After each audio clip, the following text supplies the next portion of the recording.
தம்பி கார்த்திக், உன்னோட அக்கா கல்யாணத்துக்கு ஏற்பாடுகள் நடந்துகிட்டு இருக்கு. இந்த விஷயத்துல ஒரு குறையும் இருக்கக்கூடாது. நீங்க எதுக்கும் கவலைப்படாதீங்க, நான் தான் இருக்கேன்ல, நான் பாத்துக்கிறேன்.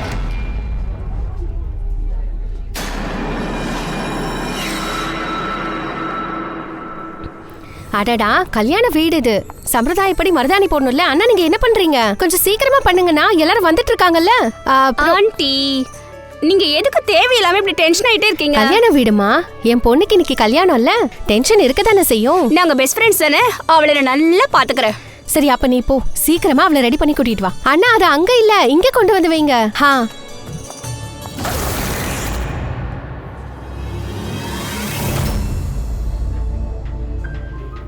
ஹீரா, ஆமா என்ன யோசனை? வா, இன்னும் நிறைய வேலை இருக்கு.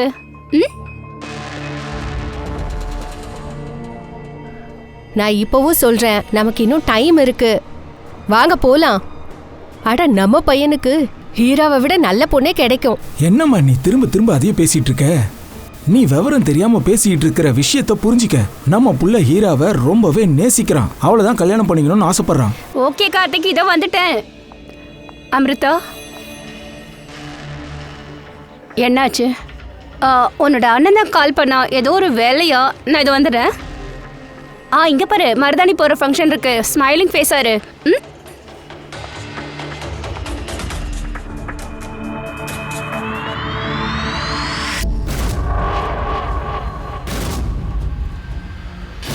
ஓகே, இந்த பாக்ஸ்ல அடுக்கி வச்சிருங்க. அப்புறம் இந்த லைட்டோட செட்டிங்ஸ்லாம் கரெக்டா இருக்கான்னு பாரு.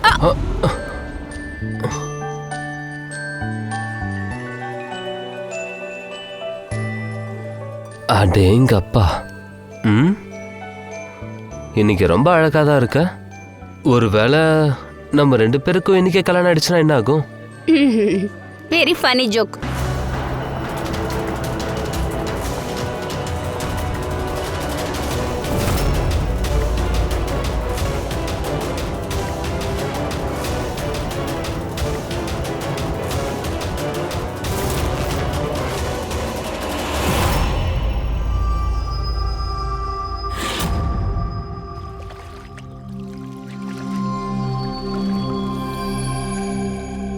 இந்த ரெசார்ட்டை இழுத்து மூடிட்டாங்க, மொத்த பொறுப்பையும் என்கிட்ட ஒப்படைச்சிட்டு போயிட்டாங்களே. ஓனர் கொஞ்சமாவது யோசிச்சு பார்க்கலாம்ல. இவ்வளோ பெரிய இடத்த தனியால ஒருத்தனால எப்படி க்ளீன் பண்ண முடியும்? இந்த ஸ்விம்மிங் பூல் இருக்க டன் கணக்கில் அழுக்கு வந்துட்டு இருக்கு. எவ்வளோதான் க்ளீன் பண்ணாலும் சரி, திரும்ப திரும்ப மொத்தமாக அழுக்காக தான் ஆகுது. 2 நாளைக்கு ஒரு தடவை.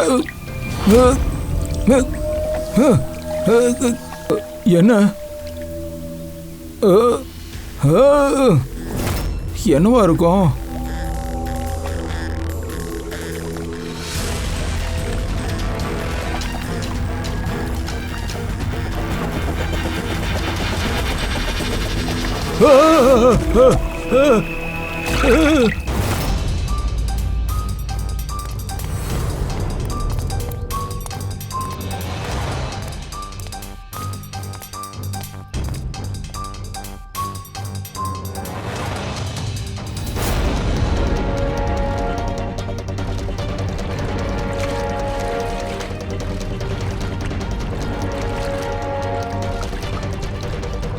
இங்க பாரு பப்ளு, நீ எந்த தப்பும் பண்ணலன்னா நீ பயப்பட வேண்டிய அவசியமே இல்லையே. நிரபராதே சிஐடி எதுவுமே பண்ணாது, புரிஞ்சுதா? பாடி ரொம்ப நேரம் தண்ணிக்குள்ளதான் இருந்திருக்கு போல இருக்க. ரைட், அநேகமா 12 மணி நேரத்துக்கு மேல இருக்கும் போல இருக்கு. பாடியில எந்த இடத்துலையுமே அடிபட்ட அடையாளமே இல்லை பாஸ். அதுவும் இங்க கழுத்துல மட்டும்தான் ஒரு அடையாளம் இருக்கு.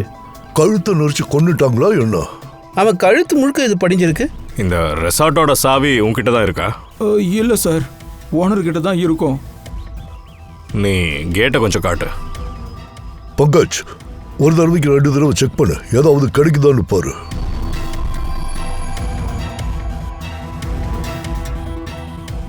பாடியை அப்படியே திருப்பி போடு.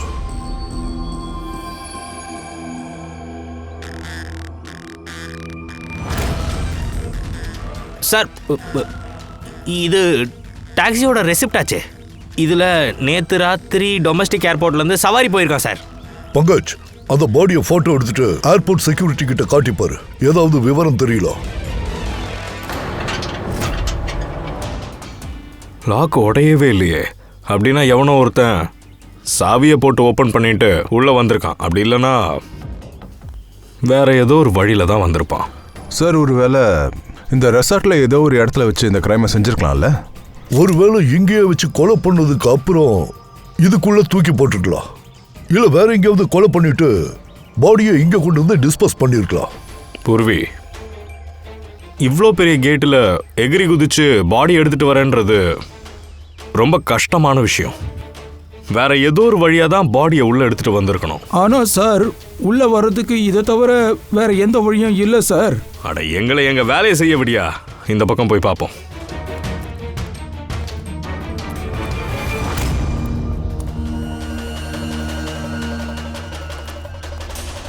இங்க பாரு பூர்வி, இந்த இடத்துல செவுர் உடைஞ்சு போயிருக்கு. கண்டிப்பா அவன் இந்த வழியா தான் உள்ள வந்திருக்கணும். அப்படின்னா சார் இங்கேருந்து கண்டிப்பா எவிடன்ஸ் ஏதாவது கிடைக்கும்.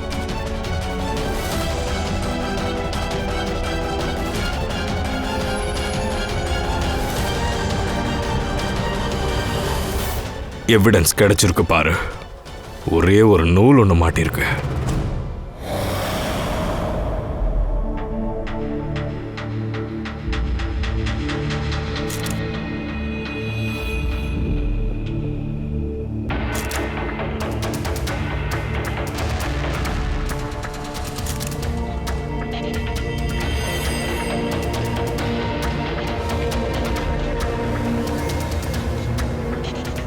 என்னது இது? ரொம்ப விசித்திரமா இருக்கு. அவன் கழுத்து முழுக்க இது படிஞ்சிருக்கு.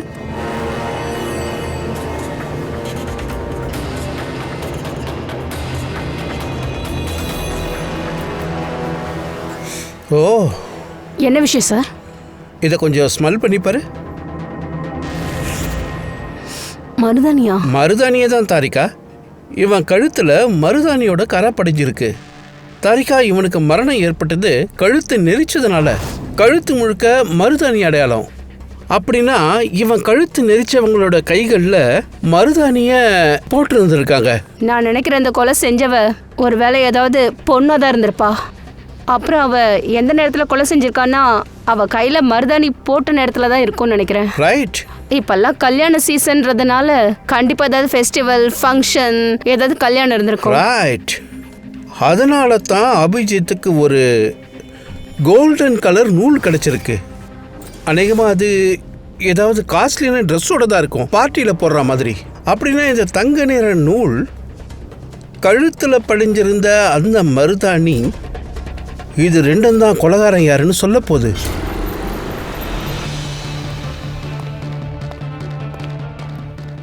சார், இவங்க பிரீத்தி, சிட்டிலே ரொம்ப பிரபலமான மெஹந்தி எக்ஸ்பர்ட்.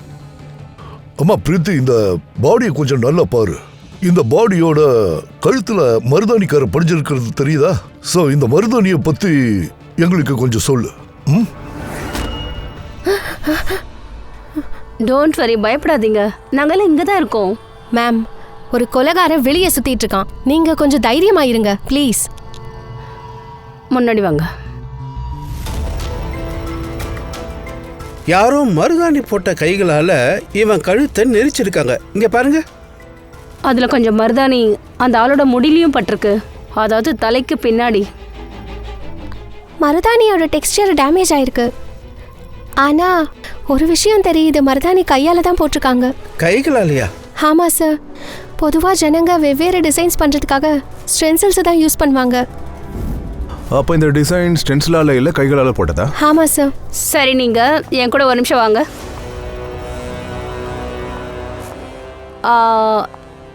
நீங்க இந்த மருதாணியை பத்தி ஏதாவது வேற ஏதாவது சொல்ல முடியுமா? பாருங்க, அதாவது இது எந்த கம்பெனி, அப்புறம் எவ்வளோ பழசு, எங்கேருந்து வந்திருக்கு, எனிதிங். சார், மருதாணியோட கலர், டெக்ஸ்சர் அப்புறம் ஸ்மெல்லை வச்சு பார்க்கும்போது இந்த மருதாணி கமர்ஷியல் கம்பெனியோடது இல்லை. இதை யாரோ கண்டிப்பாக வீட்டில் தான் செஞ்சுருக்கணும். அப்படின்னா ஜனங்க வழக்கமா வீட்டில் செஞ்ச மருதாணியை தான் யூஸ் பண்றாங்களா என்ன? கண்டிப்பாக சார், ஏன்னா இது கெமிக்கல் ஃப்ரீயாக இருக்கும். ஓ, அந்த விஷயமா? அப்படின்னா சிட்டியில் ஏகப்பட்ட பேர் இருப்பாங்களே இந்த மருதாணி தயாரிக்கிறவங்க. மருதாணியை வச்சு அவங்கள ட்ரேஸ் பண்ணுறன்றது அதுக்கு ரொம்ப டைம் ஆகுமே சார். சார் ஆ சார், விக்டிம் யாருன்னு தெரிஞ்சு போச்சு சார். யார் இது? சார், என் பேர் டிபேன். டெல்லியில் தங்கியிருக்கான். நான் லோக்கல் போலீஸ்கிட்ட கால் பண்ணி எல்லாத்தையும் சொல்லிட்டேன் சார். ஃபேமிலிக்கு மெசேஜ் சொல்லிட்டேன். குட். அம்மா பிரீத்தி, உங்களுக்கு வேற ஏதாவது தெரியுதான்னு பார்த்து சொல்லுங்க.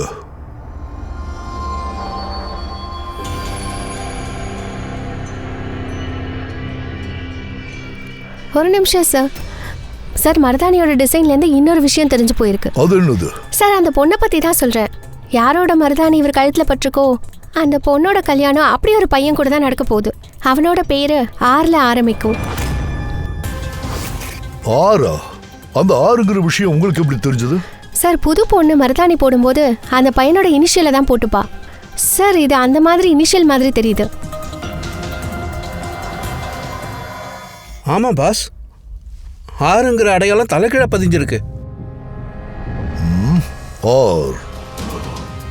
அப்ப நம்ம முதல்ல அதைத்தான் கண்டுபிடிக்கணும். இந்த வாரம் சிட்டில எவ்வளவு கல்யாணம் நடந்திருக்கு இல்ல நடக்க போகுதுன்னு கண்டுபிடிக்கணும். எதுல மாப்பிள்ளையோட பேரு ஆர்ல ஆரம்பிக்குதுன்னு பாருங்க.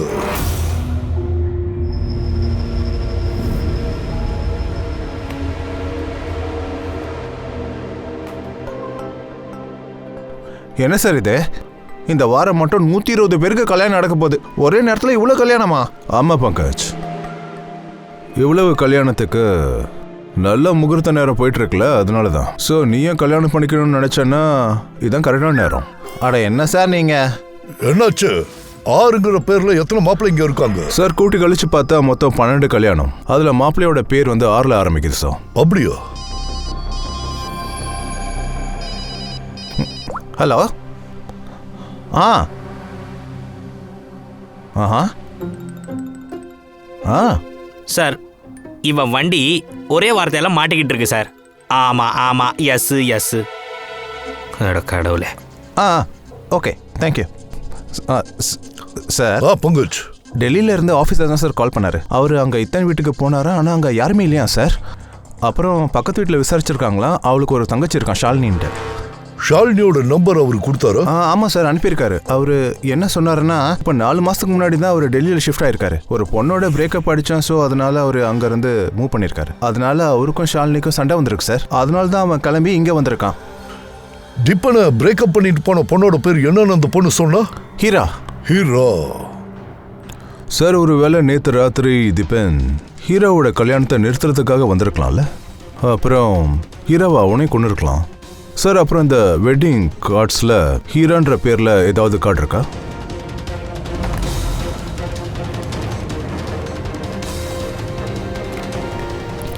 ஆமாம் சார். ஹீரா வெட்ஸ் ரோஹித். இங்கே பாருங்க. பார்க்கலாம். ஹீரா வெட்ஸ் ரோஹித். ஓ, கல்யாணம் கூட இன்னைக்கு தானா? நீங்க எல்லாரும் ஒண்ணு பண்ணுங்க, ஜாலியா அந்த கல்யாணத்துக்கு போய் அந்த பொண்ணு மருதாணி எப்படி போட்டிருக்கான்னு பாருங்க. நீங்களாம் சிஐடிஸ்னா என்ன வேணா பேசுவீங்களா? சட்டத்தோட பேரை சொல்லி கல்யாணத்தை நிறுத்துற அதிகாரத்தை யார் கொடுத்தது உங்களுக்கு? இல்லை, நாங்கள் இங்கே யார் கல்யாணத்தையும் தடுத்து நிறுத்த வரல. நாங்கள் கொஞ்சம் பேர் விசாரிக்கணும், அவ்வளோதான்.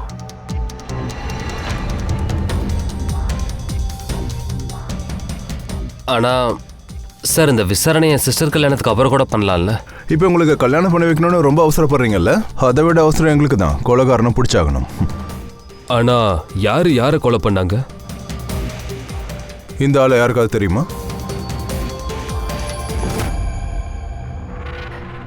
இவன் திபேன்ல. அப்படின்னா உங்களுக்கு அடையாளம் தெரிஞ்சிருக்கு. எப்படி சார்? அது ஆக்சுவலி அது வந்து திபேனை என் சிஸ்டர் லவ் பண்ணிட்டு இருந்தாங்க. ஆனால் கொஞ்ச நாளைக்கு அப்புறம் அவங்களுக்கு பிரேக்கப் ஆயிடுச்சு. நான் தான் அப்பவே சொன்னல திரும்ப போயிடலான்னு. நான் சொன்னதை யார் கேக்குறீங்க? பாத்தீங்களா, இப்ப சிஐடியே வந்துட்டாங்க. இது என்ன மோசமான நேரமோ தெரியல. இந்த பொண்ணு கூட போய் சம்பந்தம் பேசி தொலைச்சோம். திபேனோட கழுத்துல இருந்து எங்களுக்கு கொஞ்சம் மருதாணியோட அடையாளம் கிடைச்சிருக்கு. எங்களுக்கு என்ன சந்தேகம்னா, அந்த அடையாளம் ஹீராவோட கையில இருந்து வந்திருக்குமோ.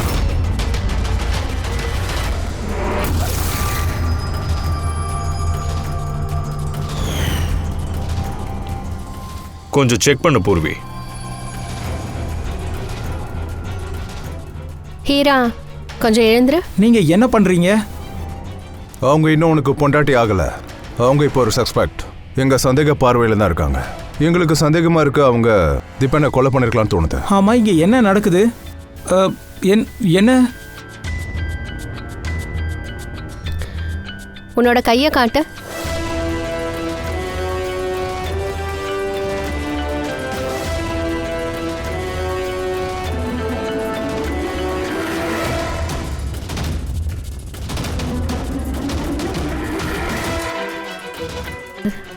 சார், மருதாணி பதிஞ்சிருக்கு, அழியவே இல்லை.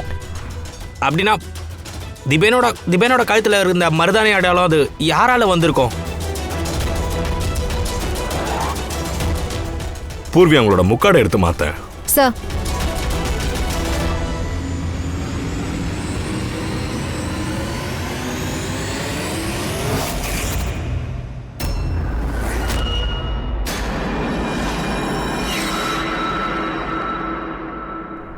அமிர்தா, நீங்க உட்காந்து என்ன பண்ணிட்டு இருக்க?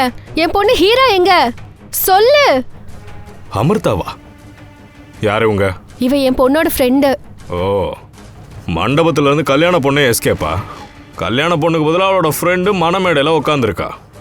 இங்க என்னதான் நடக்குது?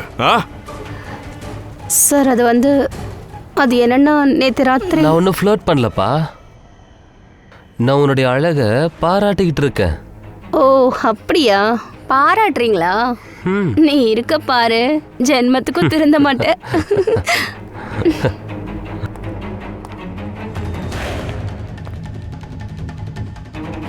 இங்க பாரு, இது இப்ப பெரிய பிரச்சனை.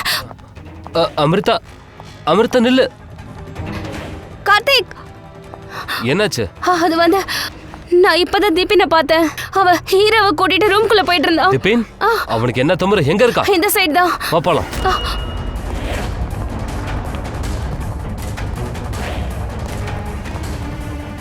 ரெண்டு பேரும் எங்க தான் போயிருப்பாங்க? தெரியலையே. ச்சே,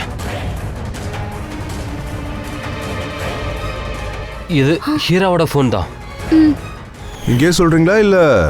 இல்ல சார், அவங்க ரெண்டு பேரும் கிடைக்கல. அப்போ திபேன் இங்க வந்து ஹீராவை கட்டாயப்படுத்தி கூட்டிட்டு போயிட்டானா? கிட்னாப் பண்ணிட்டானா? சார், கிட்னாப்னு சொல்ல முடியாது. ஆனா கிட்னாப்னு சொல்ல முடியாதுன்னா அப்ப என்னது? அது அமிர்தா, இது ஒரு மர்டர் கேஸ். சிஐடி கிட்ட இருந்து எதையாவது மறைக்க நினைச்ச நீ ரொம்ப வருத்தப்படுவ. அமிர்தா, உனக்கு என்னென்னலாம் உண்மை தெரியுமா? அது எல்லாத்தையும் சொல்லு. சார், சார், உண்மை என்னன்னா ஹீரோக்கு இந்த கல்யாணத்துல கொஞ்சம் கூட விருப்பம் இல்லை. அவ திபினை தான் காதலிச்சிட்டு இருந்தா. அவ வீட்டாளுங்க ப்ரெஷர் பண்ணதால இந்த கல்யாணத்துக்கு வேற வழி இல்லாம ஓகே சொல்லிட்டா. கொஞ்சம் வாயை மூடு. எனக்கு இதெல்லாம் ஆரம்பத்திலேயே தெரியும். இவங்க எல்லாரும் 420ன்னு தெரியும்.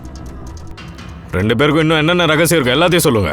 இங்கே சொல்றீங்களா இல்ல சிஐடி பீரோல டீ சாப்பிட்டுட்டே சொல்றீங்களா? சார், அது கடந்த சில நாட்களாகவே என் பிஸ்னஸ் சரியாக போல. பெரிய அளவில் நஷ்டம் ஆயிடுச்சு. என் பிஸ்னஸை ஸ்டேபிள் பண்ணுறதுக்காக சுஷில் சார் தான் ரொம்ப ஹெல்ப் பண்ணார். அதுக்கு பதிலாக நீங்கள் உங்கள் பொண்ணுக்கு கல்யாணம் பேசி முடிச்சிட்டிங்களா? உங்களுக்கு லாஸ் ஆக வேண்டிய பிஸ்னஸை திருப்பி மீட்டெடுக்க ஒரு வாய்ப்பு அதானே? ஹீரோ இங்கேருந்து காணாம போனதுக்கு அப்புறம் அமிர்தாவை தூக்கி இந்த இடத்துல நீங்கள் உட்கார வச்சிட்டீங்க. எது நடந்தாலும் இந்த கல்யாணம் கேன்சல் ஆகக்கூடாதுன்னு நினச்சிருக்கீங்க. பிரமாதம். அப்புறம் அமிர்தா, நீ இந்த ஒட்டுமொத்த வேலையில ஈஸியா பங்கேற்றிருக்க. எனக்கு இது எதுவுமே தெரியாதுங்க. எனக்கு இதெல்லாம் கார்த்திக் தான் சொன்னான். ஹீரோ கிடைக்காத வரைக்கும் என்ன இங்க உட்கார சொன்னான். இன்னும் கொஞ்ச நேரத்துல மாலை மாத்தி கல்யாணம் ஆயிருக்கும்ல, ஏமாத்த பாக்குறியா? இல்ல, நான் மண்டபத்தை விட்டு போலான்னு தான் நினைச்சிட்டு இருந்தேன். அப்பதான் சிஐடி இங்க வந்துட்டாங்க. அப்புறம் மறைச்சு வச்ச உண்மை எல்லாருக்கும் தெரிஞ்சிருச்சு. பாதி உண்மை தான் வெளியே வந்திருக்கு. மீதி பாதி உண்மை எப்போ வெளியே வரும்னா அதுக்கு அந்த விஷயம் முதல்ல தெரிஞ்சிருக்கணும். விபினை கொன்னதுக்கு அப்புறம் அந்த ஹீரா எங்க போனான்னு தெரிஞ்சுக்கணும். என் பொண்ணு மேல அபண்டமா பழி போடாதீங்க சார். அவ திபேனை ரொம்பவே காதலிச்சா. அவ எதுக்காக அவனை கொல்லணும்? அப்போ உங்க பொண்ணு நிரபராதினா ஏன் திரும்ப வீட்டுக்கே வரல? திபேனோட மர்டருக்கு அப்புறம் ஏன் அவ ஆள் காணாம போயிட்டா?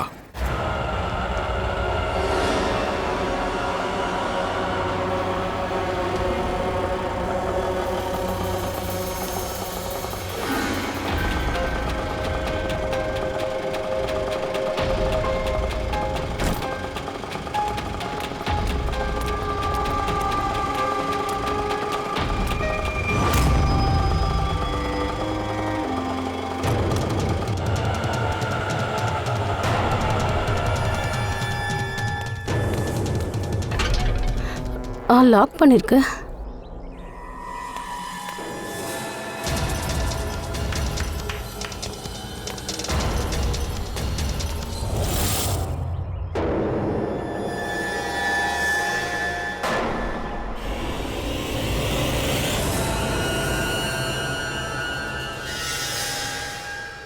இதை பாருங்க பாஸ், அந்த ஹீரா தன்னோட மருதாணி போட்ட கைகளால் நித்தினோட கழுத்தை கண்டிப்பாக பிடிச்சிருப்பா. ஆனால் அவனுடைய மரணம் ஹீராவோட கைகளால் நடக்கல. அப்படின்னா சார் தீபனுக்கு எப்படி மரணம் ஏற்பட்டுச்சு? இவன் கழுத்தில் பதிஞ்சிருக்கிற அந்த மருதாணி அடையாளம் இருக்குல்ல, அதை ரொம்ப நல்லா க்ளீன் பண்ணி பார்த்ததுக்கு அப்புறம் அதில் இன்னொரு அடையாளம் இருந்துச்சு. இங்கே பாருங்க, இதுதான் இந்த அடையாளம். இது ஒரு கயிறால் ஏற்பட்டது. அந்த கயிறால தான் இவன் செத்து இருக்கான். அதாவது இவனோட மரணம் கழுத்தை சுற்றி கயிறு போட்டு இருக்குனதுனால ஏற்பட்டது. இந்த ஹீரா கொலை பண்ணலன்னா அப்ப அந்த ஹீரா எங்க இருக்கா? ஒருவேளை அவளுக்கும் இந்த மாதிரி ஏதாவது ஆபத்து ஏற்பட்டுச்சா?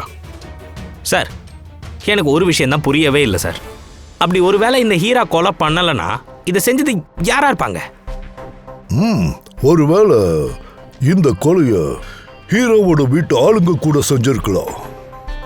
தீபன் கல்யாண மண்டபத்துக்கு வந்தது அவங்க யாருக்கும் சுத்தமா பிடிக்கல.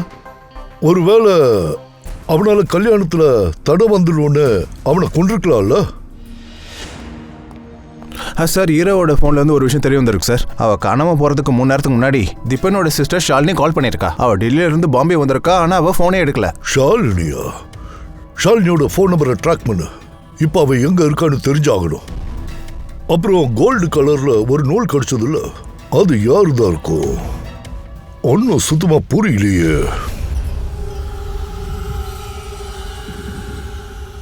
ஒரு விஷயம் சொல்லுங்க, நீங்கெல்லாம் சேர்ந்து இங்க என்ன பண்ணிட்டு இருக்கீங்க? மருதாணி ஃபங்க்ஷனுக்கு போட்ட ட்ரெஸ் எல்லாத்தையும் எதுக்காக எடுத்துட்டு வர சொன்னீங்க? இங்க பாருங்க, எங்களுக்கு ஒரு கோல்டன் கலர் நூல் கிடைச்சிருக்கு அந்த கிரைம் ஸ்பாட்ல. அந்த கோல்டன் கலர் நூல் யாரோட ட்ரெஸ்ஸோட மேட்ச் ஆகுதோ கொலகாரன் அவனா தான் இருக்கணும். நீங்க ஹீனாவை தானே சந்தேகப்பட்டீங்க, இப்போ அந்த சந்தேகம் இல்லையா? இப்போ தற்சமயத்துக்கு அவன் மேலே எங்களுக்கு எந்த சந்தேகமும் இல்லை. ஏன்னா தீபனோட மரணம் கையால தான் நடந்திருக்கு. கழுத்தை நெரிச்சு கொண்டு இருக்காங்க. அந்த மருதாணி போட்ட கைகளால நடக்கும். அப்படின்னா என்ன அர்த்தம்? உங்களுக்கெல்லாம் என்ன தோணுது? கொலகாரன் எங்கள ஒருத்தன் சொல்றீங்களா? கரெக்ட். இப்போ நம்ம பார்க்க வேண்டியது என்னன்னா, அந்த கோல்டன் கலர் நூல் யார் ட்ரெஸ்ஸோட மேட்ச் ஆகுதுன்னு பார்க்கணும். இது நல்லா இருக்கே. தங்க நிற பட்டு நூலை வச்சு நீங்க அவ்வளோ பெரிய விஷயத்தை கண்டுபிடிப்பீங்களா? அந்த நூல் ஒருவேளை மேட்ச் ஆகாம போச்சுன்னா? நீங்க தான் இப்போ வேஸ்டா பேசிட்டு இருக்கீங்க ராஜன். நீங்க இப்போ திடீர்னு கவலைப்படுறீங்க. நீங்க தான் நினைச்சு அதை சந்தோஷமே பட்டிருக்கணும். நாங்க இப்போ உங்க பொண்ணு மேல சந்தேகப்படல.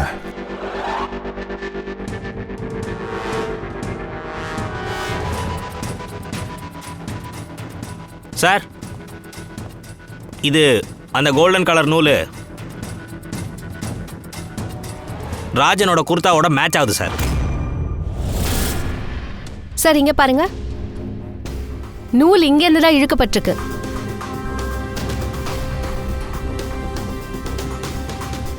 சார் நான் சொல்றேன், அன்னைக்கு ராத்திரி நான் அதை பார்த்தேன். விபினும் ஹீராவும் ஒன்னா பேச. உனக்கு ஏன் புரியல? நீ இல்லாம என்னால வாழ முடியாது, என்னால உயிரோடவே இருக்க முடியாது. நான் இல்லாம நீ இன்னொருத்தனை எப்படி கல்யாணம் பண்ணிக்க போற?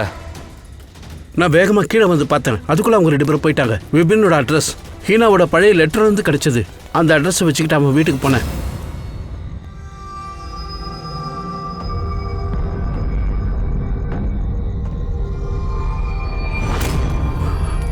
அட இது என்னது? விபின் எப்படி இங்க வந்தான்? ஹீரா, ஹீரா,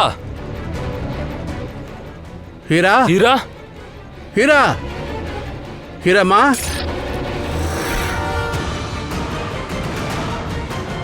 அப்பா இங்க பாருங்க, திபின் அவ இறந்ததுக்கான காரணத்தை இந்த மொபைல்ல எழுதியிருக்கான். என்ன எழுதியிருக்கான்? ஹீரா, நீ இல்லாத வாழ்க்கையில எனக்கு அர்த்தமும் இல்லை, லட்சியமும் இல்லை. ஹீரா எனக்கு சொந்தமாகலன்னா வேற யாருக்கும் சொந்தமாக கூடாது. Good bye. எனக்கு சொந்தமாகலன்னா யாருக்கும் சொந்தமாக கூடாதா? ஒருவேளை அப்படி நடந்திருக்குமா? திபன் சாகிறதுக்கு முன்னாடி ஹீராவை டார்ச்சர் பண்ணிட்டானா என்ன?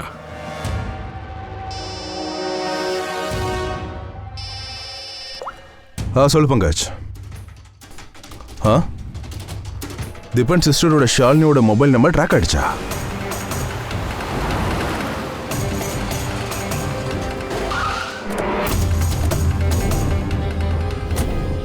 ஷாலினியோட மொபைல் ஃபோன் வச்சு பார்க்கும்போது காலையில் தான் இங்கே வந்திருக்கா. நம்ம கால் பண்ண ஏன் இவன் எடுக்க மாட்டேங்கிறான்? பிளாஸ்டா? ஷாலினி, ஷாலினி,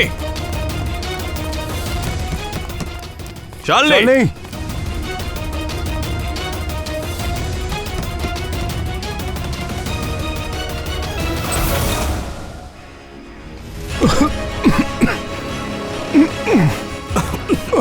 ஷாலினி,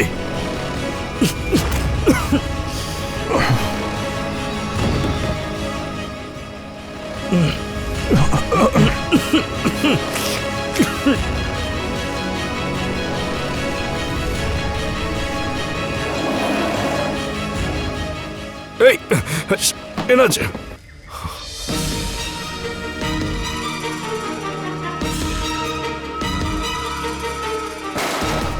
அபிஜித், பார்த்து ஜாக்கிரதை. யாரோ அது?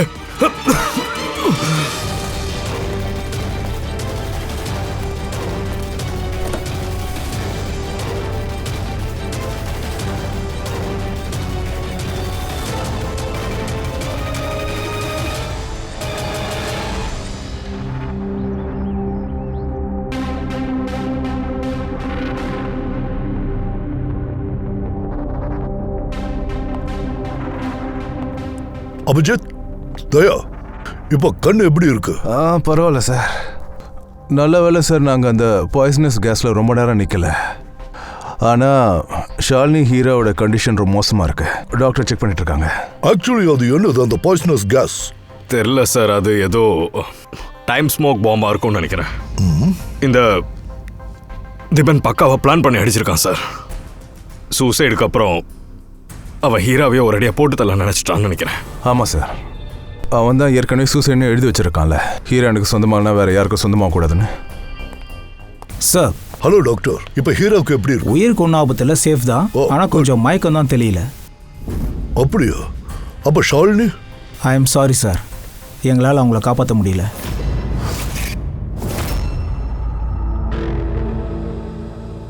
சார், அது திவ்யா தான் உயிரை மட்டும் எடுக்கல, அவன் இப்போ தன்னோட சகோதரியோட உயிர் போகவும் காரணமாயிட்டான். ஆமா, கண்டிப்பா.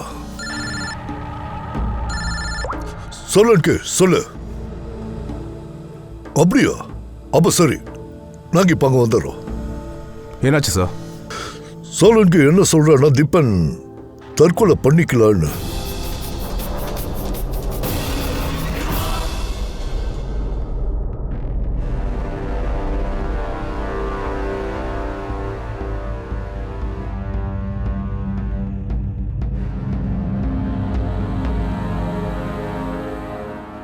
என்ன பண்ற சோலனுக்கு? ஃபைனலா ஏதாவது ஒண்ணு சொல்லு. திப்பின் தற்கொலை பண்ணானா இல்ல அவனை யாராவது கொண்டாங்களா?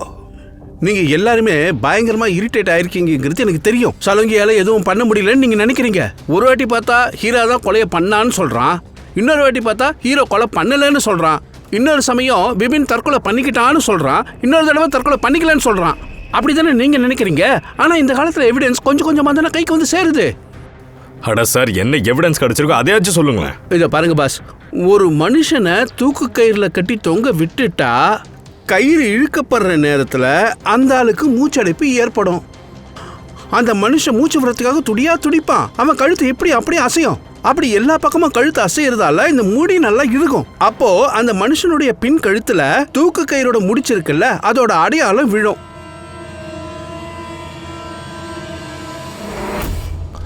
ஆமாம் சார், அடையாளம் இருக்கு சார். அப்போ இது இவன் கழுத்துல ஏற்கனவே கட்டி தொங்க விட்டுருக்க. அப்ப இது என்ன மேட்ரு? ஆமா, அவனையும் கழுத்துல தொங்க விட்டுருக்க. ஏன்னா அவன் ஏற்கனவே செத்து போயிட்டான். ஏற்கனவே செத்து போன ஒருத்தனை தூக்கு கயிறுல கட்டி தொங்க விட்டா அவன் சுவாசிக்கிறதுக்காக துடிக்க மாட்டான். அதனால அவன் கழுத்துக்கு பின்னாடி அந்த முடிச்சோட அடையாளம் இருக்காது. இல்லையே, இதுக்கு முன்னாடி அடையாளமே இல்லையே. ஏன்னா கழுத்து அந்த முடிச்சால இருக்கவே இல்லை. இதுல புதுசா என்ன இருக்கு? இதெல்லாம் எங்களுக்கு தெரியாதா என்ன? சொல்லுங்க, நீ இதை மட்டும் சொல்லு. திப்பனோட கழுத்துக்கு பின்னாடி அந்த முடிச்சோட மார்க் இருக்கா இல்லையா, அதை மட்டும் சொல்லு. திப்பேனோட கழுத்துக்கு பின்னாடி அந்த முடிச்சு விழுந்த அடையாளம் இல்ல. வாங்க, நான் காட்டுறேன். இங்க பாருங்க பாஸ், இவனோட கழுத்துல எந்த ஒரு அடையாளமும் கிடையாது. அப்போ கொலைகாரன் நம்மள சுத்த விட்டுட்டு இருக்கான். ஏற்கனவே செத்து போனால தொங்க விட்டுருக்கான். அப்பதான் இதெல்லாம் சூசைட் மாதிரி தெரியும்னு பெரிய லெவல்ல பிளான் பண்ணியிருக்கான். எவனோ ஒருத்தன் திபேன் அப்புறம் ஹீரா 2 பேரோட உயிரை எடுக்கணும்னு நினைச்சிருக்கான். அப்படின்னா அந்த சூசைட் நோட்டையும் அந்த கொலைகாரன் தான் எழுதியிருப்பான். ஆமாம் சார், திபினோட சூசைட் நோட் அது திபின் எழுதவே இல்லை. நான் இந்த மெசேஜை அனலைஸ் பண்ணி பார்த்துட்டேன். ஒரு லிங்குவிஸ்டிக் எக்ஸ்பர்ட் வச்சு பார்த்துட்டேன். அது டாக்டர் தாரிகா, லிங்குவிஸ்டிக் எக்ஸ்பர்ட் அப்படின்னா தைலோமெட்ரின்ற பேரில் ஒரு கலை இருக்கு. அதாவது எப்படி ஒவ்வொரு மனுஷனுக்கும் அவங்களோட கைரேகை வித்தியாசமாக இருக்கோ அதே மாதிரி அவங்க எழுதுகிற ஸ்டைல், அவங்க மெத்தட் அதுவும் வித்தியாசமாக இருக்கும். ஒவ்வொரு மனுஷனும் வெவ்வேறு விதமாக எழுதுவாங்க. சில பேர் பார்த்தீங்கன்னா சின்ன சின்ன எழுத்துக்களாக எழுதுவாங்க. ஆனால் வேற சில பேர் பெருசு பெருசாக எழுதுவாங்க. நடுவில் சில இடங்களில் கேப் இருக்கும். சில பேர் பெருசு பெருசாக எழுதுவாங்க, சில பேர் மேலங்கீழுமா எழுதுவாங்க. இன்னும் சில பேர் ஒவ்வொரு எழுத்துக்கு பின்னாடியும் கமா போடுவாங்க, நம்ம ஃப்ரெடி போடுற மாதிரி. ஒவ்வொருத்தரும் ஒவ்வொரு மாதிரி எழுதுவாங்க. எக்ஸ்பர்ட்டால எப்படிலாம் கண்டுபிடிக்க முடியும்? அது மட்டும் இல்லை, எக்ஸ்பர்ட்டால இன்னொரு விஷயமும் சொல்ல முடியும். ட்ரை பண்ணுறவன் ஒரு பையனா இல்லை ஒரு பொண்ணான்னு சொல்ல முடியும். அப்படின்னா தாரிகா அந்த சூசைட் நோட்டை தீபன் தான் எழுதுனானா இல்லையோ? இல்லை சார், நான் திபேன் அப்புறம் ஹீரா 2 பேர் ஃபோனையும் செக் பண்ணிட்டேன். அதுலேருந்து ஒரே ஒரு விஷயம் எனக்கு தெரிஞ்சு போச்சு. அவங்க எழுதுகிற அந்த மெத்தட் எக்ஸாக்ட்லி அந்த சூசைட் நோட்டோட மேட்ச் ஆகுது. இதுதான் அந்த மெசேஜ். இந்த மெசேஜில் கூட சூசைட் மாதிரியே ஒவ்வொரு சென்டென்ஸ்க்கு நடுவில் 3 டாட் போட்டிருக்கு. ஒவ்வொரு சென்டென்ஸும் ஷார்ட்டாகவும் கிறிஸ்பியாகவும் இருக்குது. டோட்டல் மெசேஜும் குட் பை, பாய் இந்த மாதிரி தான் எழுதியிருக்காங்க. எப்படி அந்த சூசைட் நோட்டில் குட் பைன்னு எழுதியிருந்துச்சோ இங்கேயும் குட் பைன்னு தான் எழுதியிருக்கு. அது சரி. அப்படின்னு இதுக்கு என்ன அர்த்தம்னா நமக்கு நம்ம கொலைக்காரன் கிடைச்சிட்டான்னு.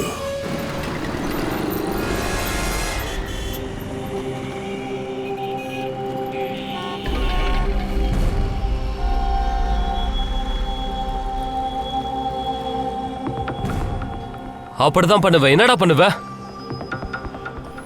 சிஐடி முன்னாடி மற்றவங்களை மிரட்டுறது கொஞ்சம் கூட நல்லதுக்கு இல்லை. ஆனா நான்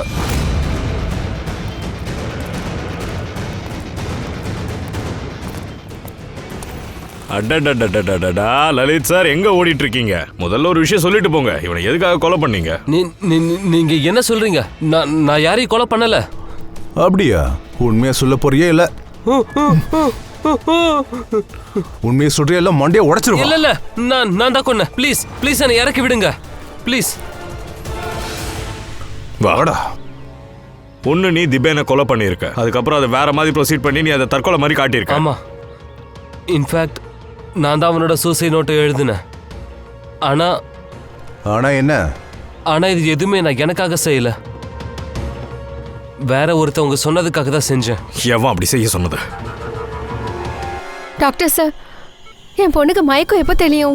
பயப்பட ஒன்றும் இல்லைங்க, கூடிய சீக்கிரம் கண் முழிச்சிருவாங்க.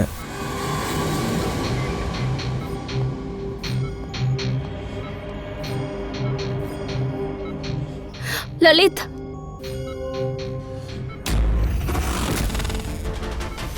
உன் கையில விலங்குதுக்கு மாட்டிருக்காங்க. குற்றவாளி கையில விளங்க மாட்டாம வேற என்னத்த மேடம் மாட்டுவாங்க? குற்றவாளியா? ஆமா, குற்றவாளிதான். கிளிப்புள்ள மாதிரி எல்லாத்தையும் சொல்லிட்டான். தீபனை இவன் தான் கொண்டான்னு ஒத்துக்கிட்டான்.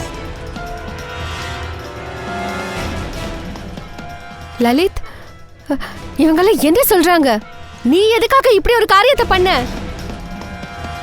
பாத்தீங்களா சார், ரொம்ப ஷாக் ஆன மாதிரி இவங்கெல்லாம் ரொம்ப தத்ரூபமா நடிக்கிறாங்க. ஆனா இதுல உண்மை என்னன்னா, லலித்தை கொலை பண்ண சொல்லி தூண்டி விட்ட கேரக்டரே அவங்க இந்த ரூம்குள்ள தான் இருக்காங்க.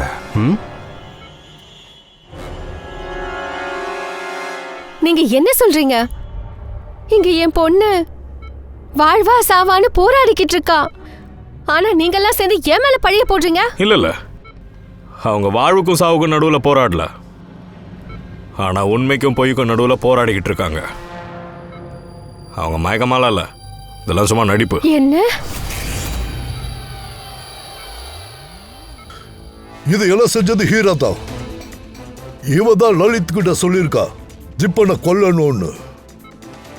அது என்னங்க சொல்லுங்க நீங்க?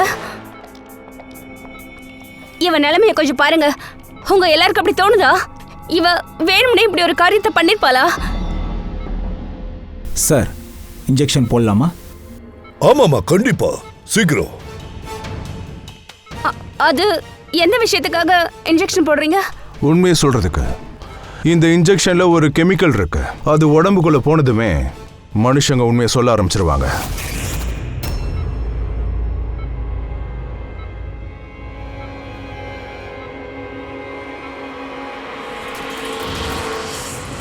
இல்ல வேண்டாம், தள்ளுங்க. ஹீரா நில்லு. அப்படின்னா சிஐடி எல்லாம் சேர்ந்து சொன்னது உண்மைதானா? இனிமே போய் சொல்லி எந்த பிரயோஜனமும் இல்ல. இந்த லலிதே உன்னை பத்தி எல்லா உண்மையை சொல்லிட்டான். நீ என்ன காரியம் பண்ணிட்ட லலித்? நீயும் மாட்டிக்கிட்டு கடைசியில் என்னையும் மாட்டி விட்டுட்டியா? ஹீரா, நம்ம காதலிக்கும் போது அப்படி ஒரு சத்தியம் பண்ணியிருந்தோம்ல, நாம ஒன்னா சேர்ந்து வாழ்வோம் இல்ல ஒன்னா சேர்ந்து சாவோம்னு சொல்லியிருந்தல்ல. என்னது? நீங்க ரெண்டு பேரும் ஒருத்தர் காதலிக்கிறீங்களா? இதெல்லாம் எப்ப நடந்துச்சு? ஹீரா, நீ திபேட தானே லவ் பண்றேன்னு சொன்ன? நேசிக்கிறதா சொன்னாங்க. அப்புறம் லலித் மேல காதல் வந்துடுச்சு. அப்புறம் இதெல்லாம் தன்னோட கல்யாணத்தை நிறுத்துறதுக்காக தான் அவங்க பண்ணாங்க. ஆனா அதிர்ஷ்டவசமா ஹீராவுக்கு ஷாலினியோட கால் வந்துச்சு. அதனால டிபென் என்னோட கல்யாணத்தை நிறுத்துறதுக்காக வந்திருக்கான்னு சொல்லியிருக்காங்க. உடனே ஹீரா வேற மாதிரி பிளான் பண்ணா.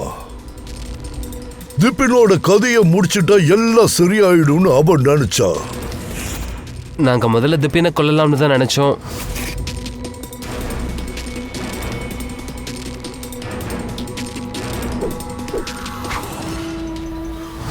அப்புறம் ரொம்ப தூரமா எங்கேயாவது போய் புதுசா ஒரு வாழ்க்கை வாழலாம்னு ஆசைப்பட்டீங்க. ஆனா நீங்க உன்னை மறந்துட்டீங்க.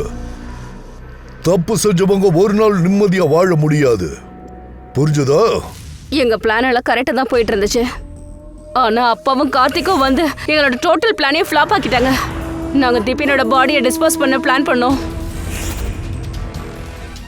அதுக்கப்புறம் நாங்க வேற மாதிரி ஒரு பிளான் பண்ணோம். அந்த பிளான்ல கூட நான் சாகுற மாதிரி ஒரு ஆங்கிள் இருந்துச்சு. பாம் எல்லாம் செட் பண்ணிட்டேன். நீ அந்த இடத்த நல்லா செக் பண்ணிட்டல? ஆமா, அதெல்லாம் பண்ணிட்டேன். இன்னும் கொஞ்ச நேரத்துல பாம்லாம் வெடிச்சிரும். அப்படின்னா மற்ற விஷயங்கள்லாம்? அது கொஞ்சம் கஷ்டம்தான். ஆனா பணத்தை கொடுத்து பாடியை வாங்கிட்டு வந்துட்டேன். எல்லாம் ரெடியா இருக்குல்ல?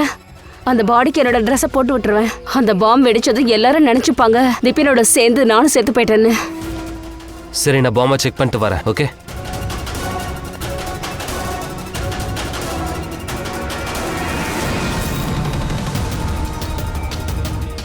ஷாலினியா?